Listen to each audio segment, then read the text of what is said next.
Good morning, everyone.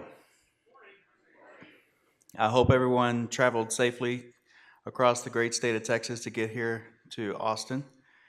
Welcome to the Oasis and welcome to Texas Liberty Conference. My name is Stephen Harris. I'm the chairman of the Texas Liberty PAC and current vice chair of the LP Texas.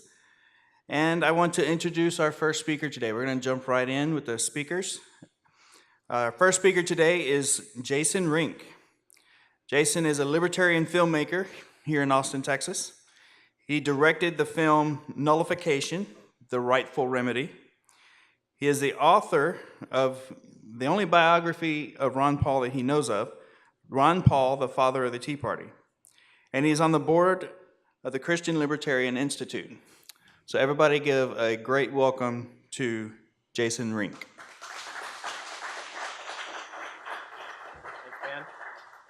Hey. All right. I don't know, I requested to go first, and I should have known that all the libertarians would have been out smoking pot and sleeping with prostitutes last night, and not here.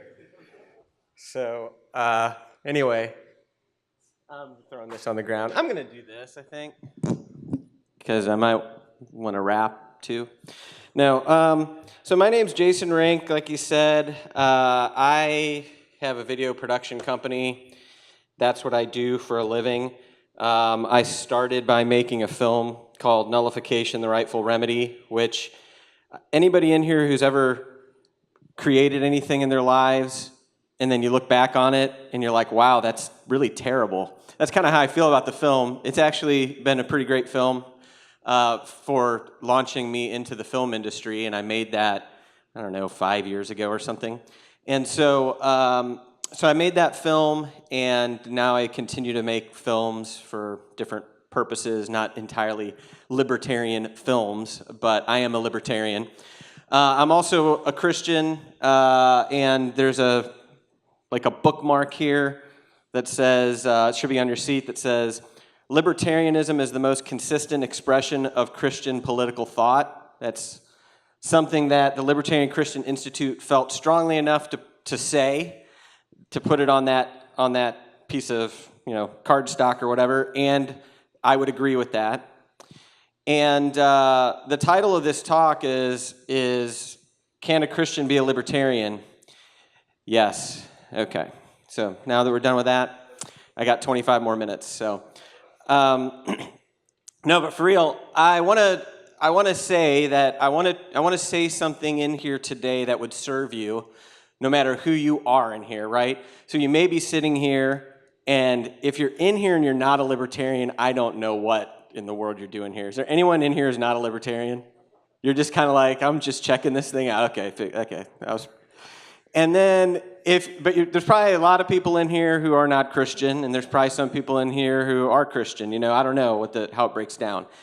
And what I would want to say is that I recognize that most of the people who are in here are looking for ways to spread the idea of libertarianism and to expand the message of libertarianism with the goal of actually expanding human flourishing and freedom to more individuals throughout the world, right?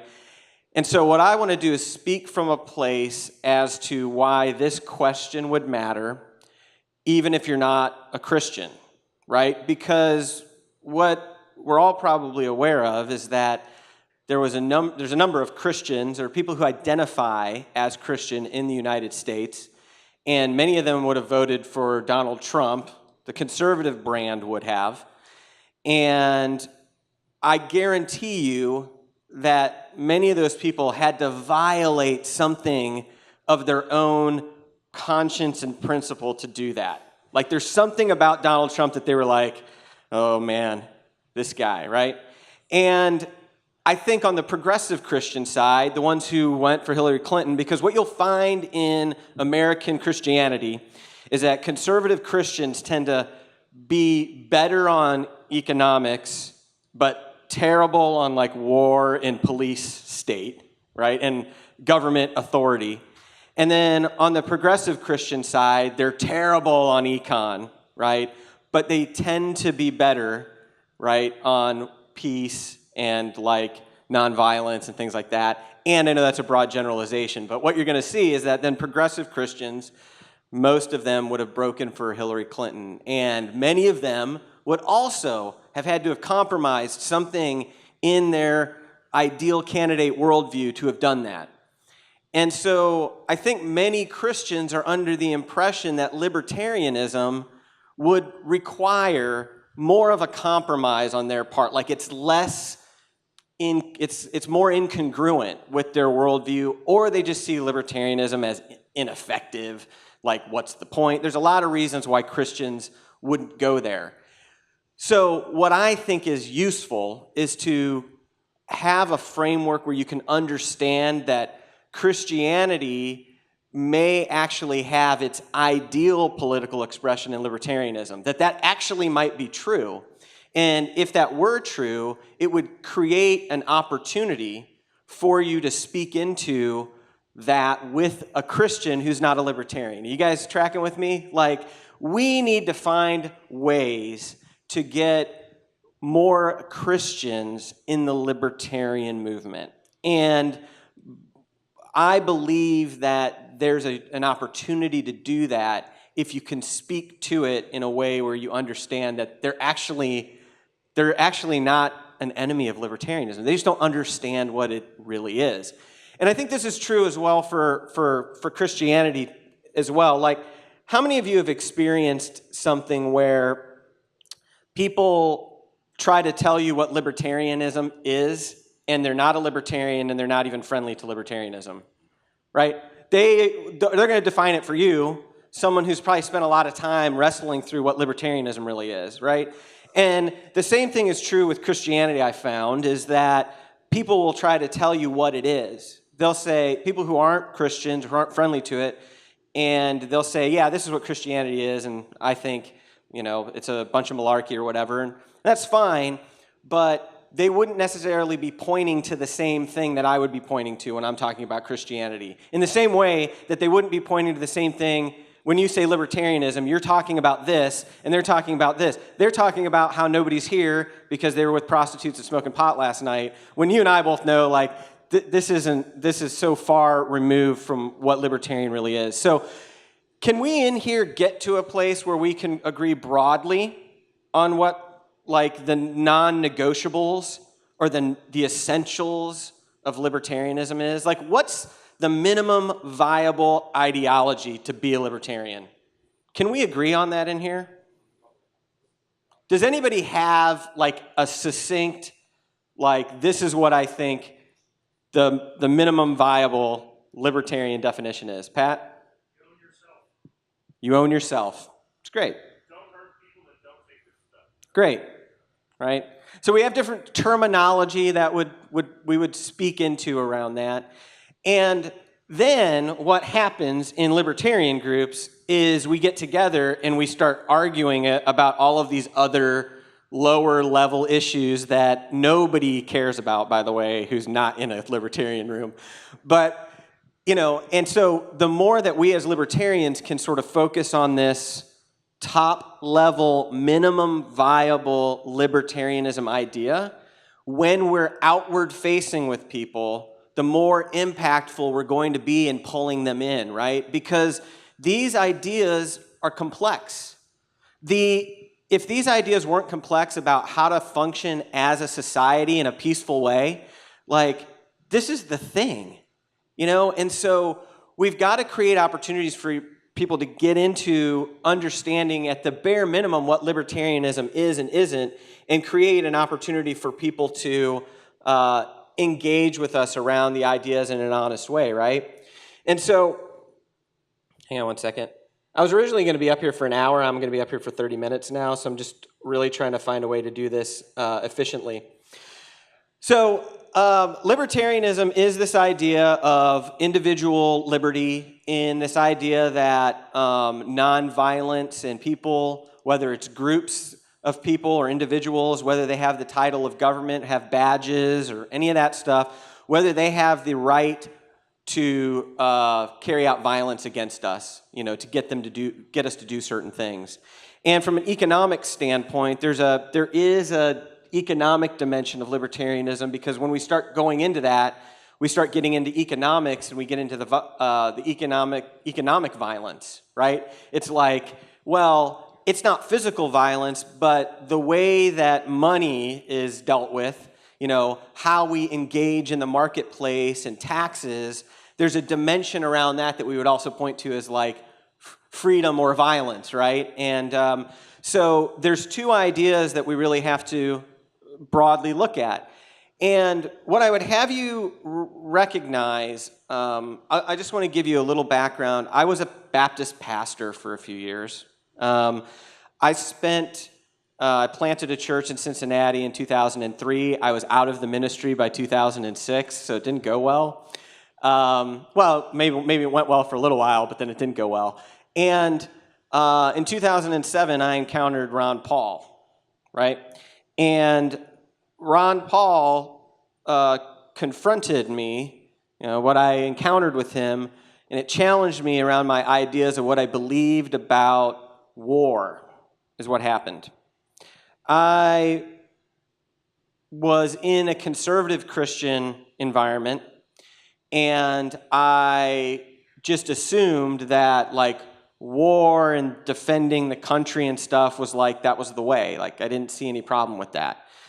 And yet, I would have been pro-life on the abortion issue, right? I would have been strongly that way.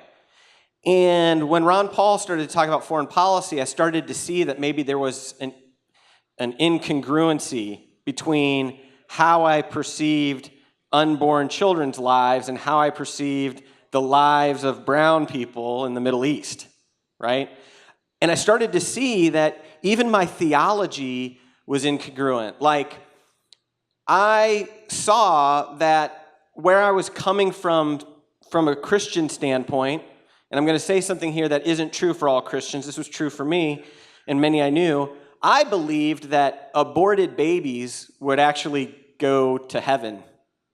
Like, I had to sort out what happened to an aborted baby, right? That it was a spiritual being and what would happen, and that's what I actually thought. And then I had a belief that, like, Muslim kids who were killed would go to hell. And I started to get into this place where I was like, well, wait a minute. Then from an eternal perspective, I should be almost like, it wouldn't be for abortion, but I'm like, well, at least they're with Jesus. And then the war side, I was like, yeah, but they're in hell for eternity, right? Are you seeing how I'm explaining like this weird struggle I was having? Like, my theology and like my beliefs, they were just falling apart. And something had to reconcile. And as I began to go through that process, it led me to understand something about Christianity. And this is what I want to, where I think I want to camp out a little bit, is I want to present to you this idea that Christianity has a minimum viable belief or a minimum viable idea. And that minimum viable idea is Jesus. He's this guy, right? And in the book of Hebrews, it says that Jesus is the fullest revelation of who God is. So that we have this whole big complicated thing called the Bible, and we can get into the weeds about what everything means there, and people who've never read it like to tell Christians what it says, or people like to take certain parts of it, and they like to say this and that. And it's just like what happens in libertarian groups, where we start taking out these old texts, and we start comparing all these things and trying to say who's the true libertarians and who's the, right? And what happens is, in Christianity, with Jesus, he's the revelation of who God is and what God's like. And so those of us who believe in God and think that God exists, and the next question is, well, what's he like? The answer to that in Christianity is he's like Jesus. And that everything else that we see in the Bible that doesn't seem like it lines up or seems out of place needs to be seen through the lens of what Jesus was actually like, in a very similar way to everything that we see in libertarianism has to be seen through the lens of the non-aggression principle, or this idea of don't hurt people and don't take their stuff. And so that lens is how we have to view everything, right? And to the degree that something doesn't line up with that lens, then we've got to explore deeper. And so when I encountered really who Jesus was, and I really looked honestly about what the Bible reveals about who Jesus is and what he was like, I recognized that, wow, he was, the non-aggression principle is present there. That Jesus was the embodiment of the non-aggression principle in his engagement with human beings on earth and in his political aspirations. And I want to just say that what is interesting about my exploration of where Christianity and libertarianism link up is in Western Christianity, nonviolence is really the biggest stumbling block I found. I found that Christians in America tend to worship the state, that the state is an idol that's been lifted up within the churches in the United States, that an allegiance to the state has surreptitiously gotten in there and gotten a hold of people, and that the idea of loving your enemy and radical forgiveness, which is really at the heart of what Jesus carried out on the earth, is something very foreign, not just to Christians, but to human beings. It's something that's very, very difficult for us to wrestle with. And so, to the degree that we as libertarians see violence as the real issue, the center of things, and I see aggression in all its forms as a form of violence, and the question is what the proper role of the state is in that, or our ability to commit violence through ourselves or through others. And that core principle is perfectly aligned with what Jesus represented. The problem is that a lot of Christians aren't properly aligned with what Jesus represents. Problem is a lot of churches, in my opinion, aren't properly aligned, don't hold the person of Jesus up and how he carried out and conducted himself through the, as he was on the earth. They don't hold that up as the highest thing that they're comparing it to, right?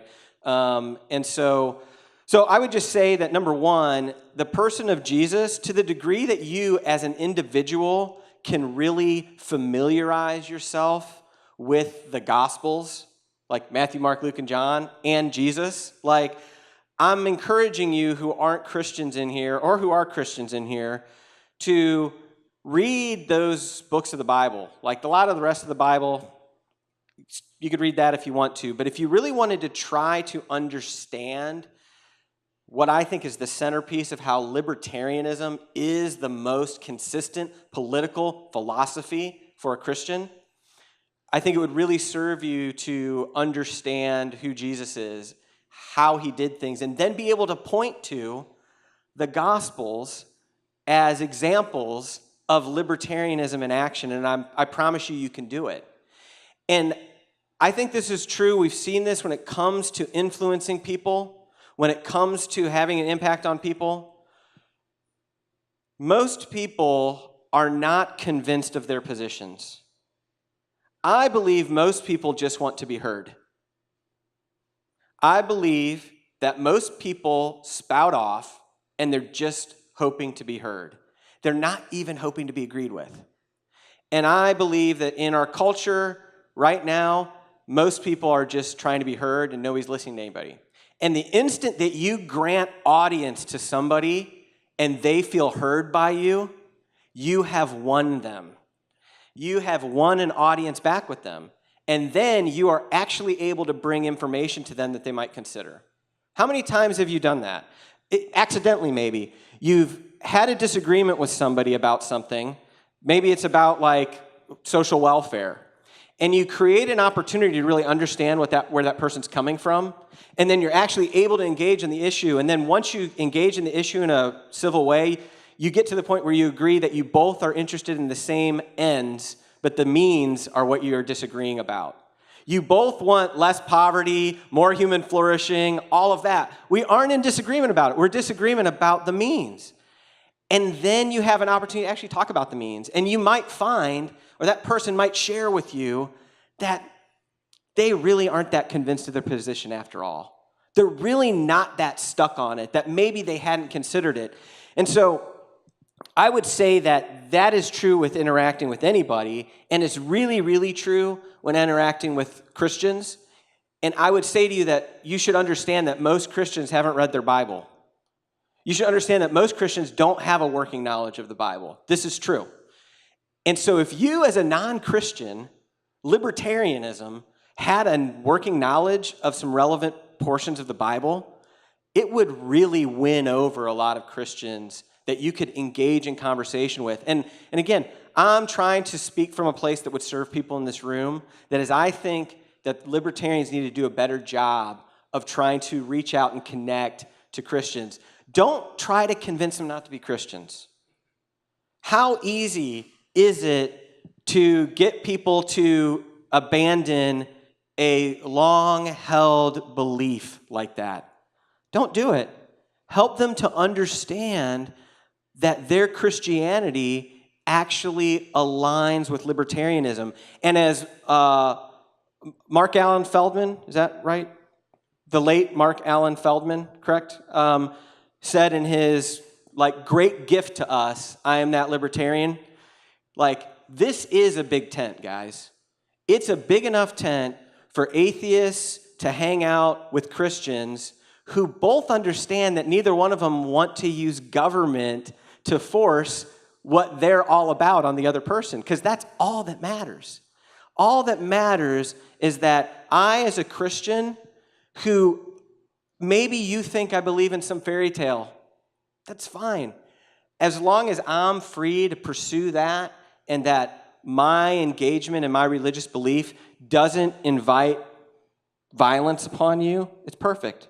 And I'm totally fine the other way. And so that is something I just wanted to unfold in my short time that I could speak, is that the key to understanding the compatibility of libertarianism and Christianity is found in an understanding of the nature and character of Jesus. And to the degree that you will just inform yourself on what that looks like, you will be able to open the eyes of many Christians who actually aren't that well versed on what Jesus was really like. Just a fact. I want to finish with one quick thing.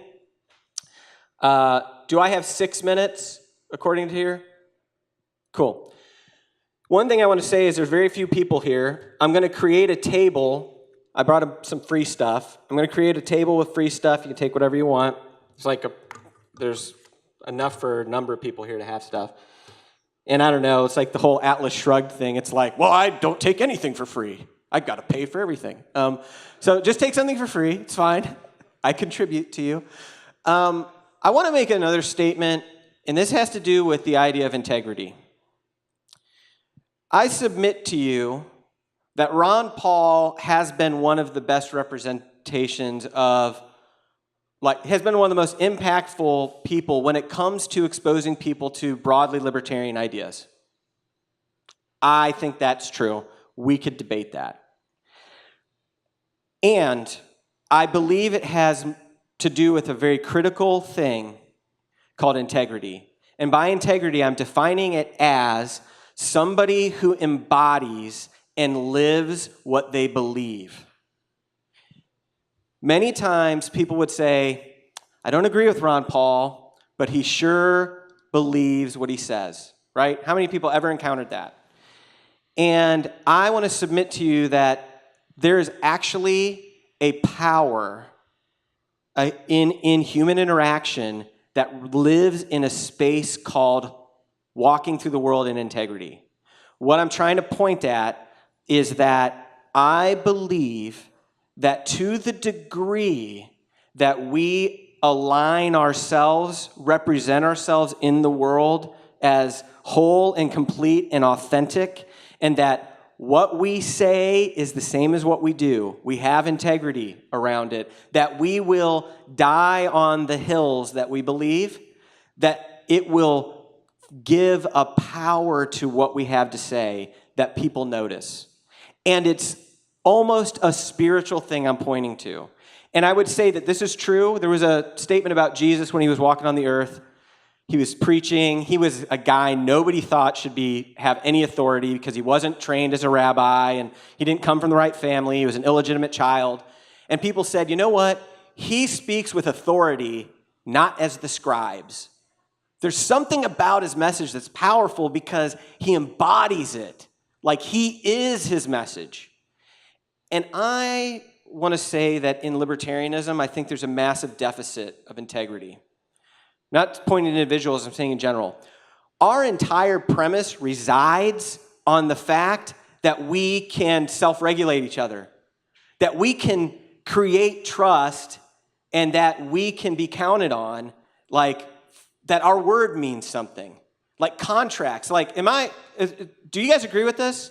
Like, government is needed. People are always asking for government because it's like, well, you got to regulate the people who you can't trust and that you have, right? It's because of the lack of integrity, the breakdown of integrity. I would submit that even in economics, it's the integrity of money that is the problem that we're facing, okay? So I just want to bring you back to this concept that isn't on my notes, but that to the degree that we can move through the world and embody what we believe now, our message will have power and will resonate with people because it's so rare. I think part of Gary Johnson's problem, why he wasn't like Ron Paul, like he didn't have the same power in what he does. I like Gary, but I don't think he's got total congruence between his libertarian beliefs and then how he sees it play out. Like there's a breakdown. I think this is true for a lot of libertarians. And I think to the degree that we can present ourselves with integrity, conduct ourselves with integrity out there, it empowers our message. One last thing I'll say, this is 30 seconds. I want you to consider if the libertarian dream happened tomorrow. Whatever happens, everybody's converted to libertarianism at all levels of government, and we no longer have to do anything to try to promote libertarianism again. I would challenge you to ask yourself, now what do I do with my life? How free am I in my relationships with my friends, my family, my finances, my work? I had a revelation that if I didn't experience freedom and alignment around what I'm doing with my work, that my relationships aren't working, and that I'm absolutely destitute and broke all the time, that wasn't feeling like personal freedom to me, and it wasn't going to get solved by the next libertarian president.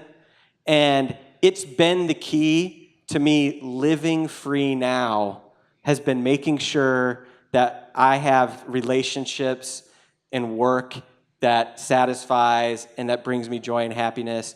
And I have pulled so deeply from what I believe around libertarianism in helping to improve my relationships and what I believe in my faith around Christianity. So I just want to leave you with that. Sorry if this occurred to you as a hodgepodge of random ideas.